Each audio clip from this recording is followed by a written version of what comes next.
One. What's going on, everybody? The world's a better place because you are here to join us. My name is Matt Brown. I am the host of the Productive Conversations podcast. It is a Tuesday, the 14th of April, and the NBA playoffs officially begin. We begin our 2-month journey to crown an NBA champion. 16 teams are left, and let's see who pulls this off. Or no, 20 teams left, actually, excuse me. And we'll see who pulls this off. So it's me and Faces as we restart our weekly broadcast of the NBA playoffs and get a little closer to it. We'll do obviously some more shows, but Faces, what's going on? Nothing. I'm excited. It's gonna be a good playoffs. I think so too. So let's begin our coverage with that. And just a reminder to like and subscribe to the Productive Conversations podcast on all podcasting platforms and YouTube. And don't forget to check out exclusive content regarding the show across all social media platforms. We're on Instagram at Productive Conversations Podcast, X at ProdCobblePod, TikTok at ProdCobblePod, Facebook at Productive Conversations, and always check us out on all podcasting platforms and YouTube. So busy week for Productive Conversations. We have our NBA playoff preview available right now. We have our tweet cap to talk about what was trending during the past weekend. We did a baseball show with Alex Reeves that's available and a reaction to the Masters as well. So we got all of that and back on Friday to discuss what was trending this past week.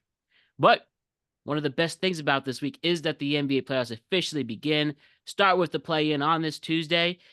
So Faces, let's break it down. Let's first look at this bracket right now and see this field, if you will, and who should make an impact both in the East and the West. First, with the West, is Oklahoma City. They have the best odds to win the actual title at plus 125. Behind them are Boston and San Antonio at plus 550 apiece. And then we have Denver and Cleveland right behind them at 11-1 odds. So we have that going on. Especially, we hope to find the Thunder and Spurs matching up with each other. Those are the heavy favorites in the West. For the East, we have a Pistons team that has made an impact. They've had their injury struggles, but they're here now with the squad. Celtics with returning Tatum. The Knicks as the 3 seed have been looking pretty good in the final weeks to come. Who knows what Cleveland could pull off as well. But looking as a whole, before we quickly hit in those play-ins, Faces, how we feeling about the big picture with Oh, the NBA I'm playoffs? so um I'm a little disappointed. Obviously that Denver didn't lose on the last night of the season, which I want to state for the third time in 3 years. The Spurs Nuggets game has had massive implications on the playoff picture at the end of the season. Uh, just so like it doesn't matter that it's game 82, it matters. I am a little upset about how the bracket went. I really did want the Clippers to be in this 7-8 matchup, who somehow won 42 fucking games this year when they were like 6 and 26 at one point. Uh, which is just like I don't know where he ends up on your ballot, but Ty Lue probably deserves like the whatever the last spot is for Coach of the Year. Mhm. For the job he did with that team. Uh, and let me say this. I think the reason I wanted them in the 7-8 game is because either the first round series that the Clippers could have played would have been great. If they had, you could have gotten Kawhi versus Shea, which was basically like the reason both of those players are where they are, or you could have gotten Kawhi's return to San Antonio in a playoff series, which they haven't done. The Spurs have never played Kawhi since he's left. Um, Really? yeah, Wow. because he was a Raptor that year. They were like they were never good Yeah. during the last couple of years. But yeah, so there's that. The East, I don't know. It doesn't really matter who comes out of the play-in. Um, but uh, the Cavs got to be happy, at least happier than the Knicks are because they were not playing the Hawks in the first round. Um, but yeah, there's some interesting stuff going on. I think round two is certainly going to be more interesting than round one. Um, that's for sure. Oh, Oklahoma City's the happiest out of all of them. Like, Yeah. because they're getting either the Rockets or the Lakers in round two, and they're probably going to sweep whoever that is. Yeah, they're definitely the heavy favorite as a whole. Playing as a unit, everyone's healthy, but it's still pretty intriguing on how we will get there. And to hit on the play-ins really quick before we talk about some of the intriguing first round matchups. So this is how it's breaking down right now. So for what's going to happen on Tuesday, we have the Magic as the 8th seed taking on the 76ers as the technical 7th seed. The winner of that becomes the 7th seed in the Eastern bracket. Then on Wednesday, we have a 10th seeded Heat team taking on a 9th seeded Hornet team. Whoever loses that's eliminated, and the winner of that game will get to play The the loser Magic of or the 7. Sixers. Yep. And that'll decide who the 8th seed is there. And as for the Western Conference, because we have an 8th seeded Blazers team taking on a 7th seed Suns team. Winner of that gets a 7th seed. Loser plays in the 8th game. And then we have the Warriors in the 10th seed, the Clippers in the 9th seed. Whoever wins that game will play the loser of Blazers and Suns. Out of all these matchups, though, the one that I'm intrigued the most is that Charlotte Heat series. And what Charlotte they were 11-23 in January to get to the play-in. Absolutely a great accomplishment. And see if they can ride on the rise of Constantinople, who's become a rookie sensation, if you will, and LaMelo Ball playing in a postseason game. That's what intrigues me the most from these playing games. What intrigues you the most from these play-in games? I know you said that it doesn't matter, and I don't even disagree with that. But to see, a mixture of veteran teams and teams on the rise, I think it's interesting to see where this goes for the NBA later on.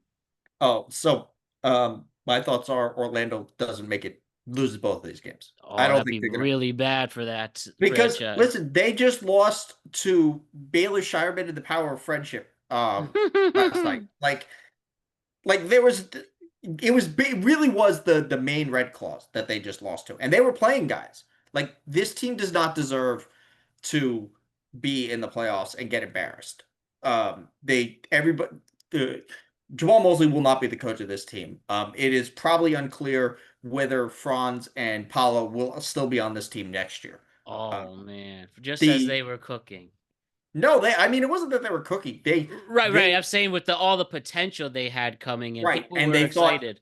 they, and this is why, and I don't know if we're gonna have time at some point just to talk about like some of the expansion and some of the draft stuff that they're trying to do. A lot of this is probably not going to pass in the way that we think it will. But I don't think Orlando makes it in. I think it's Philly and Charlotte who makes it to the 7-8. Mhm. I think Miami's defense has been terrible over the last like month. Basically since Bam scored 83, their defense has just been awful. Um, and I think Charlotte is just their offense has been too good. Uh, the problem is though, LaMelo has this would be LaMelo's third playing game, and he has played like dog shit in the other two.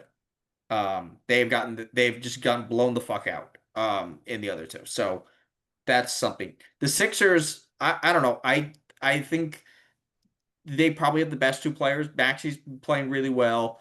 Um, Paul George has been really good back to the playoff. It's unfortunate that Embiid is just like unbelievably cursed. Now Uh, appendicitis. Oh yeah, boy. like it sucks, man. Um,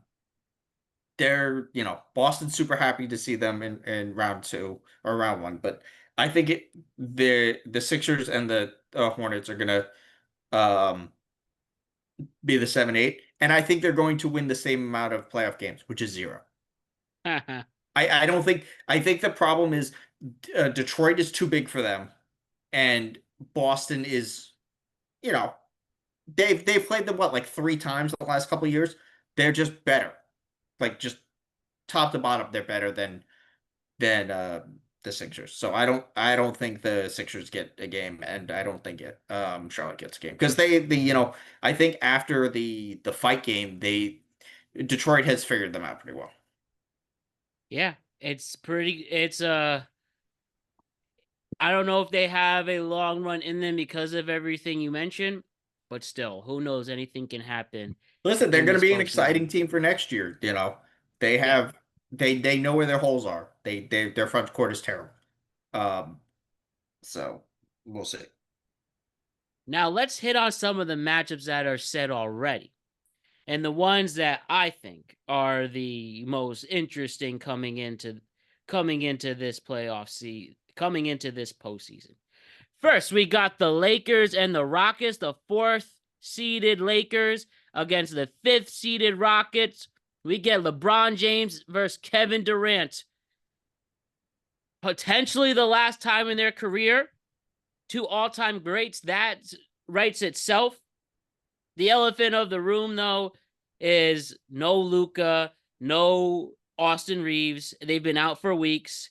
And, that makes the Lakers a huge, huge underdog in this series. But will LeBron make a push? Does he have anything left? Can they win at least one game? What They'll do you think probably about this win. matchup?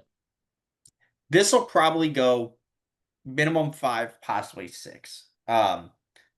This Rockets team, like if they lose this series, I honestly think they should fire Ime Udoka. Um, Really? yeah, Okay, tell me why. he's been terrible. They have such their offense is so bad. All that they blow so many leads because they don't have an offense. And you can say, oh, Fred VanVleet went down. Fred VanVleet went down before or during training camp. You've had an entire season to get Reed Shepard up to speed, trust Reed Shepard, figure out another option, have some counters to a press. He doesn't have any of those. Um, I know losing Steven Adams hurts, but like this team is not that formidable. And honestly, this would be one of the most impressive playoff wins if LeBron wins this, because it's LeBron. It is like at the like who is their second best player? Is it Not Luke Bronny Kennard? James. Like, yeah, Yeah. maybe Luca comes back for a game. I can't imagine but this is like gonna be a disgusting, ugly. Like this is not the most entertaining series. This is going to be like an ugly rock fight series. And frankly, the Lakers deserve to win it because the Rockets don't. Um, and I don't. The Rockets will probably win because, like, if I'm Ime, I'm just putting Amen Thompson to press LeBron 92 feet at every moment of the game. Because that's if you even if any more miles you put on LeBron is how you're going to beat this because they're not going to beat you in any other way. Like they just don't have the players. It's that's just how it is. Well, it's like I said, if anything, enjoy there's a good chance for the final LeBron and Kevin Durant playoff series.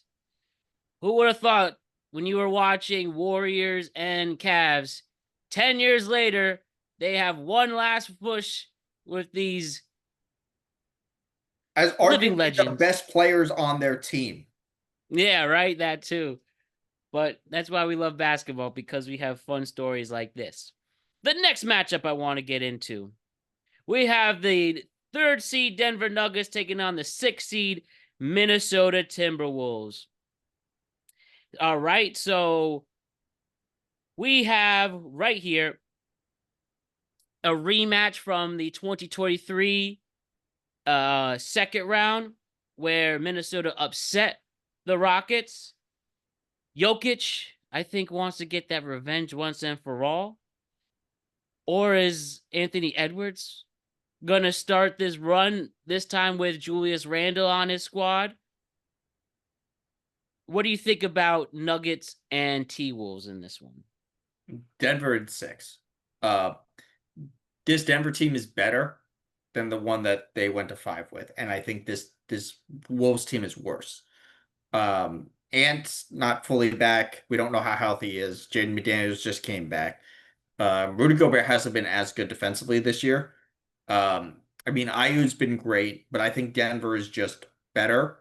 And this is probably the best their three best players have looked during the run together, including the title. And they're deeper. Like Peyton Watson is better. Um, having Bruce Brown and Valanciunas as like backups and having them there makes a difference for this team. Um, I think they're just better.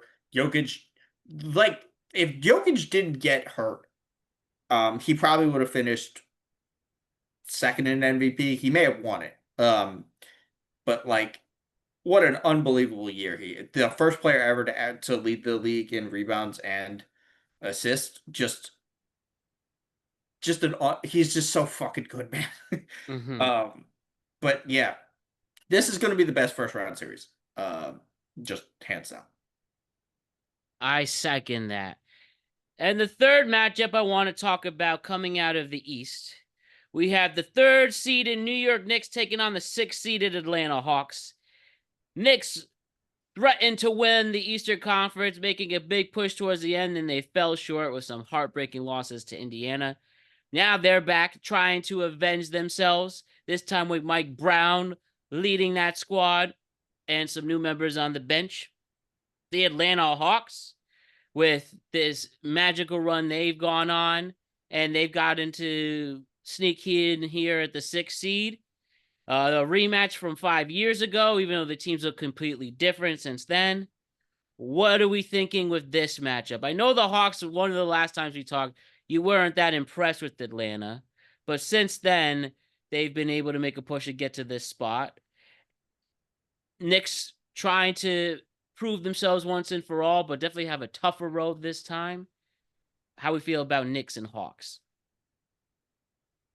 Like six, maybe seven, because it's like Atlanta's super young, and again, like the thing with Atlanta is at the end of games, it's basically going to be can CJ McCollum be better than Jalen Brunson? Like that's what Hmm. it's going to come down to. But on the other hand, like they're defenders. Like they can throw Dyson Daniels, they can throw Nickeil Alexander-Walker, who should win Most Improved, Yeah, um, at Brunson, and then I don't know. I think the Knicks should win this. I think it's going to be a little tighter than they would have liked. It certainly would. It's certainly going to be more difficult than playing Toronto. Um, but I think the Hawks get a couple because they got a lot of guys they could throw at. Some like Jalen Johnson's been pretty good. You'll probably get one good Kuminga game. The Nickeil Alexander's probably gonna pop off for a game. There will be one inexplicable town plays like dog shit game. Um, I when was the last time Mikal Bridges scored over 10 points? Like 6 weeks ago. yeah. Uh, like there's some issues with this next team. But they should probably win this. I think so too. I do think it'll be a scrappy series myself. And hey, you just have to get to the other side. But as long as you don't wear yourself out, we'll see how Mike Brown handles the rotation as well. Because we know Tom Thibodeau pretty much had almost all five guys and the two bench players come in occasionally. And we'll see if this new approach will help conserve that energy they need to make a deep run. And it's the last matchup I want to discuss. It's not between we are still awaiting the other team here, but I'm really intrigued to see the two ranked Spurs team versus the play-in winner from the West. And we get to see Victor Wembanyama in his first NBA postseason. This team won 62 games. His team seems to be hitting on all cylinders. And seeing this version of the Spurs, first time without Greg Popovich, or I should say the first time since the post Craig Popovich era. I'd love to hear you expand on your favorite team and where their journey is going to start here in the playoffs. So we're still, as far as I'm aware, waiting for an update because Dylan Harper hurt his thumb against the Nuggets, and as far as I know, I haven't heard any update about that. So that could potentially be a big problem. I want to play Phoenix. I want to play Phoenix in the sense that Phoenix plays them tough, but their offense is terrible, and I think the Spurs are more comfortable playing against them.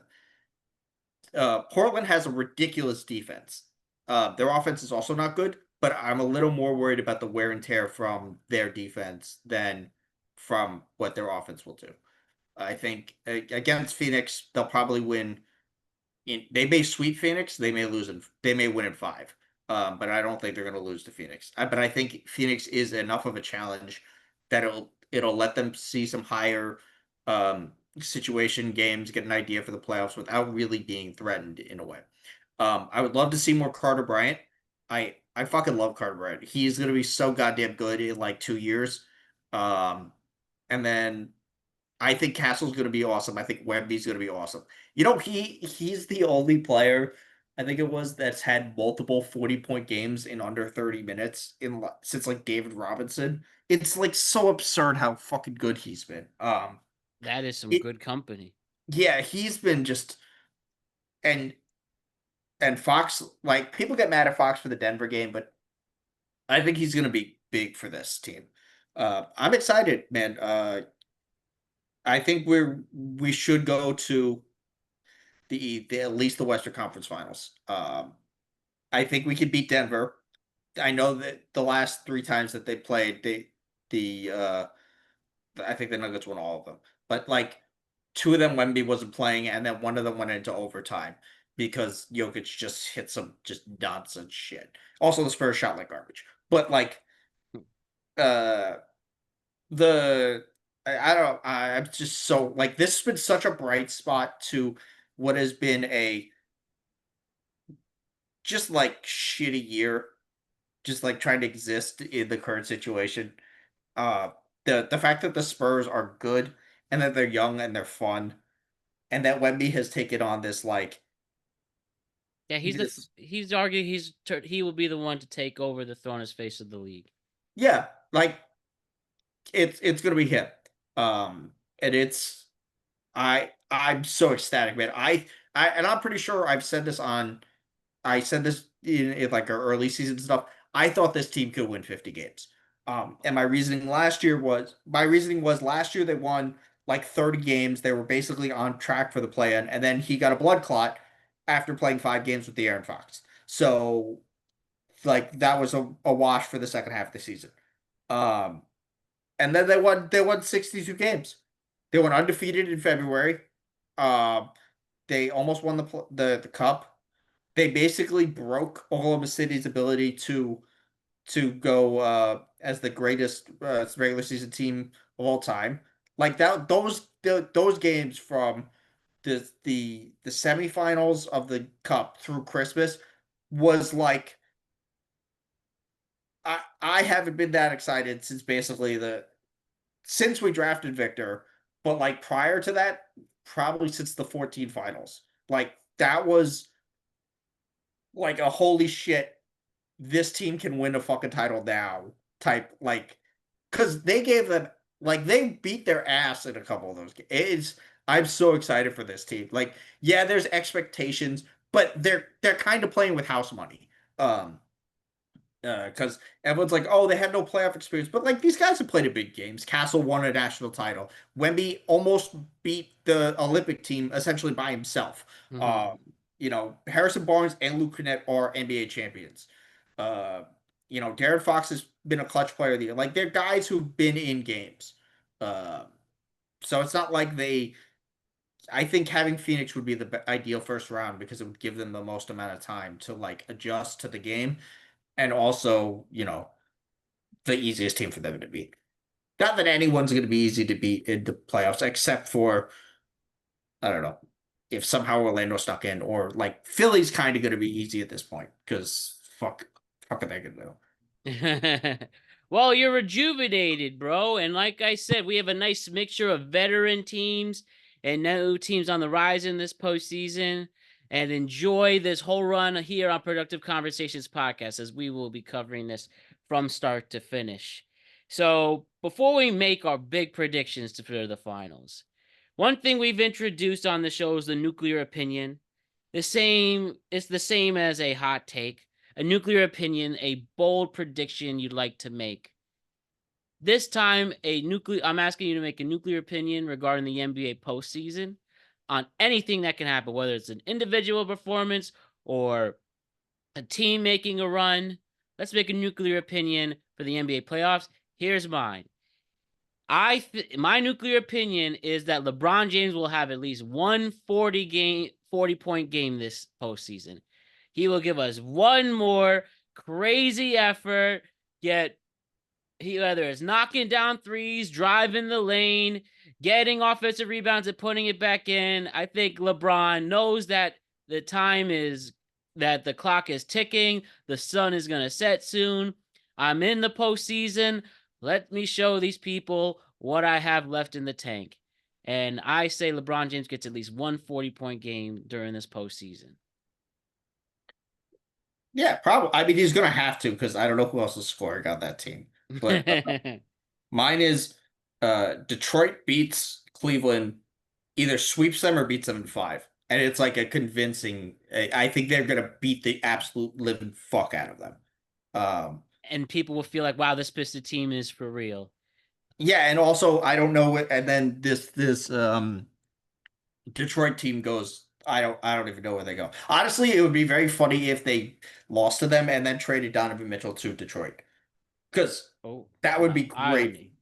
That would be great because he only has one more year left of his contract. Yeah. So I they have to blow it up if they don't make the conference finals, and I don't think they're better than this Detroit team.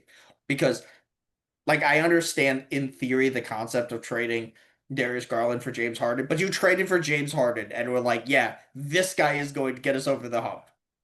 Mhm. Okay. I don't even think that'd be a bad thing either. That's something I'd really enjoy. So those are your nuclear opinions. So let's now make our finals predictions. Right now, here on the 13th of April, as we begin our 2-month journey in the NBA postseason this year, let's make our picks for the NBA finals. For me, it is a you could say bias, but I think this team is the most prepared for this. I think the New York Knicks finally get over the hump, win the Eastern Conference Finals for the first time in 26 years, 27 years, sorry. I believe that this team has a better rotation, a deeper bench, and they do have a coach that, even in theory, he's very similar to his predecessor, Tom Thibodeau. But I think Mike Brown has this team ready. I think the fact that they are healthy right now is a big plus. I do think these playoff series will go deep, especially once we get past the. I even think this Hawk series could go 7, unfortunately.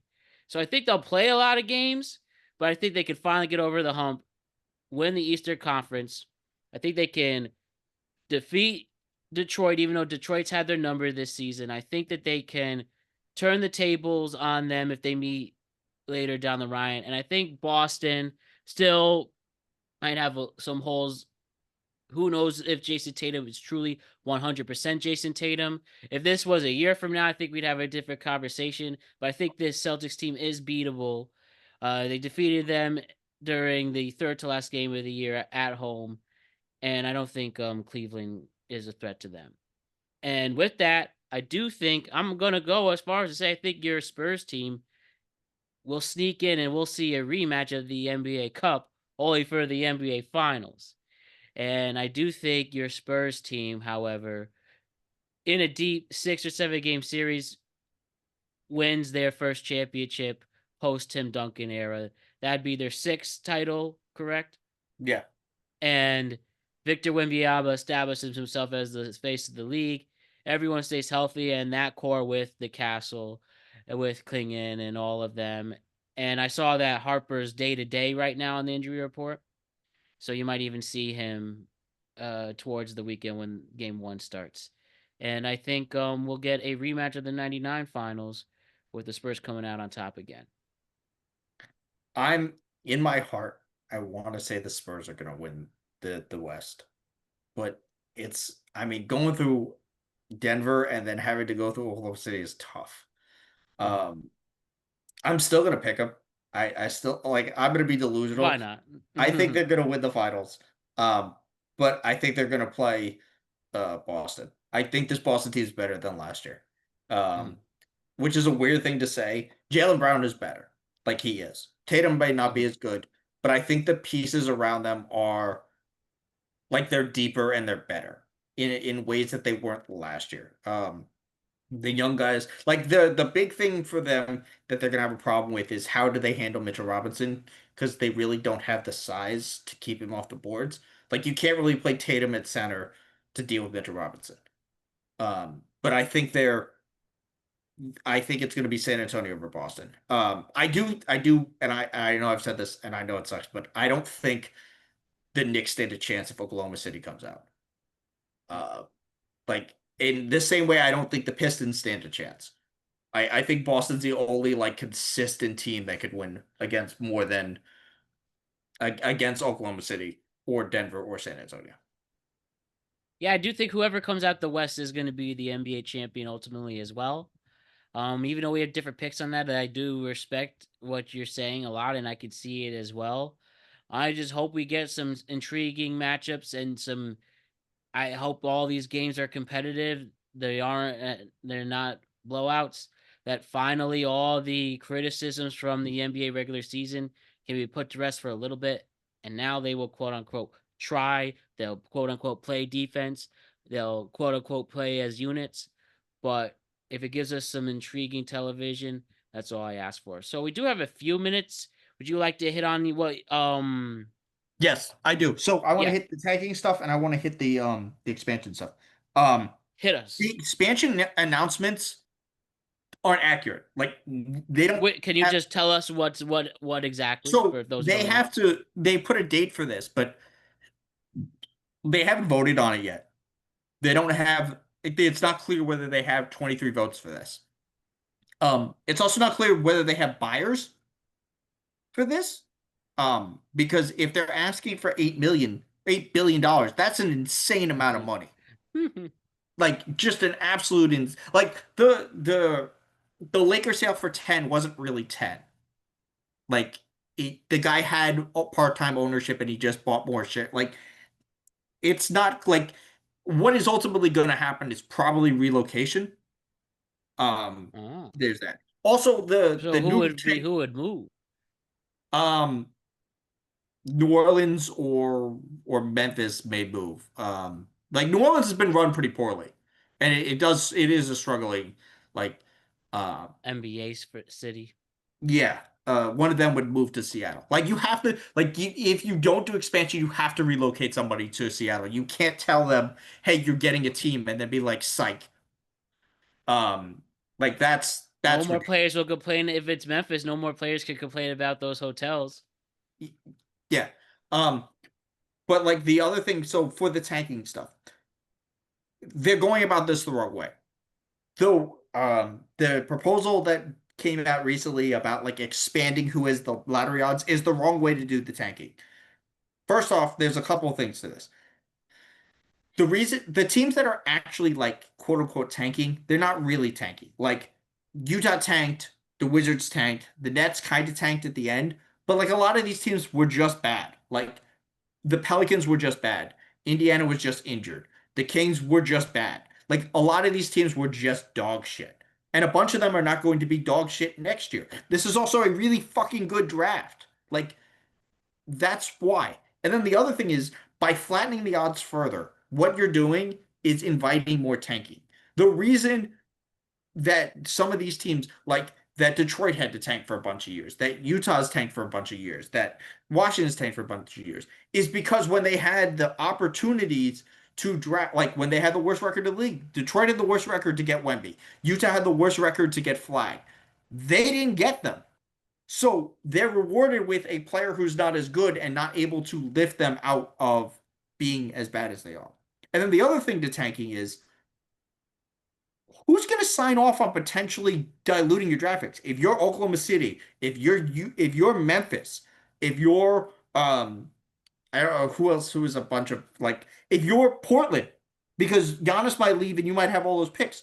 Those picks lose value now because you flatten the odds. Like think about it. Memphis has Orlando's picks, and Orlando may be terrible for a while. Um they have Utah's picks for a while because of the those picks may also not be good if you flatten the odds, and that hurts teams too. Like the idea that oh this is just a we have to fix this thing. It's not. Like there's going to be bad basketball. Is it going to be as egregious like there was that one week where everybody got blown the fuck out? No. But there's going to be like next year, nobody's going to be tanking. There's just going to be teams that are significantly worse. Because think about the teams that are going to be better next year. Indiana's going to be better. Washington's going to potentially try. Although AD was like, I don't really know if I want to be here. Um, the Hornets are going to be better. Like if you think about who's going to be bad, it's basically like Milwaukee when they trade Giannis. The Nets are probably still going to be pretty bad. Um, I mean, the Sixers are always a wild card based on just like health, and then maybe somebody else blows. Like somebody is going to be bad because somebody has to be bad, but they're not going to be bad in the same way that they're bad this year because next year's draft is kind of bad. Like it's closer to 2024 than it is the last 2 years where the drafts have been really good. So I think the tanking like teams are trying to trade out of that draft. Mhm. So it's not going to be like a huge issue. I think this is too much to do with the gambling. Like this is the cardinal sin of the Adam Silver as commissioner is how much they've tied the gambling stuff into basketball.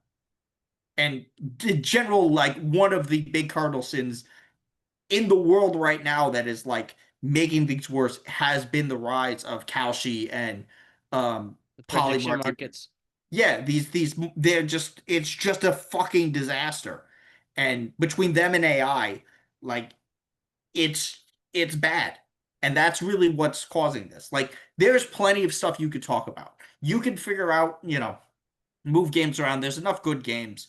There was the story that like the most teams ever lost the most amount of games, but also a whole bunch of teams had to win those fucking games. Like the East, I think the 10th seed in the East won like close to 40 games. We haven't seen that in a while.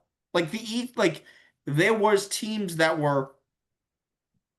who were bad for a while. Like think about how good Charlotte would be if they didn't fuck up if they had taken Klingon instead of Tijan Salon. Like the Game tanking stuff changer. is overblown, and there's I think partially having like NBC and like a better media environment makes it easier to intelligently discuss these things. But I think the idea of like flattening the odds more or credits or whatever, like don't make it more complicated. I think the odds are good as they are. Just it comes in cycles. Just it takes a while for this stuff to like flatten out where you can get it. Like it's just like think about it. People complain, oh, San Antonio was built by Adam Silver. They had a larger percentage chance last year of jumping to where they did than Dallas did of getting Cooper Flag. Like shit happens sometimes. And that's why you have bad teams that are bad for a while. And then you have incompetent owners like whatever the fuck the Kings are. Yeah, I would think if anyone was going to also relocate, it'd be the Sacramento franchise. I don't think a lot of people would miss them, but time will I tell. don't know I think it's a California thing. So like they want to put another team in Vegas. So I don't think they would really move a California team. All right, fair enough. But with that, faces, that'll complete our preview of the NBA postseason. We'll see you next week to talk about the start of the NBA playoffs, and we will continue this journey and see who will be crowned champion in the NBA. Thank you so much, faces.